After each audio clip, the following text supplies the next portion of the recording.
ಶಿವರಾತ್ರಿಯ ಸಿದ್ಧತೆಗಳ ಜೊತೆಗೆ ಬಹಳ ಮುಂಚಿತವಾಗೇ 3-4 ದಿನ ಮುಂಚೆ ಬಂದಿದ್ದಾರೆ ಕೆ ವಿ ನಾರಾಯಣವರು ಹಾಗೂ ನಮ್ಮ ಗೋವಿಂದರಾಜ್ ಅವರು. ನದಿ ತೀರದಲ್ಲಿ ವೀಕ್ಷಣೆ ಮಾಡ್ತಾಯಿದ್ದೀವಿ ಎಲ್ಲ ಯಾವ ರೀತಿ ತೆಪ್ಪೋತ್ಸವಕ್ಕೆ ಅಣಿಯಾಗ್ತಾಯಿದೆ ಅಂತ. ಸೂರ್ಯ ಮುಳುಗುತ್ತಿರುವ ಈ ಸನ್ನಿವೇಶ ನಮ್ಮ ಮಂತ್ರ ವೇದ ಪಂಡಿತ್ ರಂಗ ಅಂದರೆ ರೋಹಿತ್ ಅವರು ಬಂದಿದ್ದಾರೆ.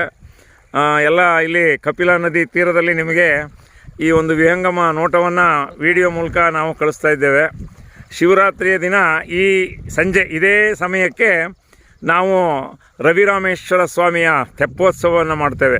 ಸೇಮ್ ಇದೇ ಸಮಯದಲ್ಲಿ ಗೋಧೂಳಿ ಲಗ್ನ. ಇದನ್ನು ನೋಡಲಿಕ್ಕೆ ಬರೀ ನದಿ ಕಾಣಿಸ್ತಾ ಇದೆ. ನದಿಯಲ್ಲಿ ದೇವರ ಉತ್ಸವ ನೋಡೋದನ್ನು ಮರೆಯೋದಕ್ಕೆ ಎಲ್ಲ ಮರೆಯದೆ ಬಂದ್ಬಿಡಿ ಇಲ್ಲಿಗೆ. ಯಾತ್ರಿ ನಿವಾಸ ಸಹ ಊಟ ತಿಂಡಿ ಫಲಾರಕ್ಕೆಲ್ಲ ವ್ಯವಸ್ಥೆ ಇದೆ. ಎಲ್ಲ ಬಂದು ಸೇರಿ. ಓಂ ಶ್ರೀ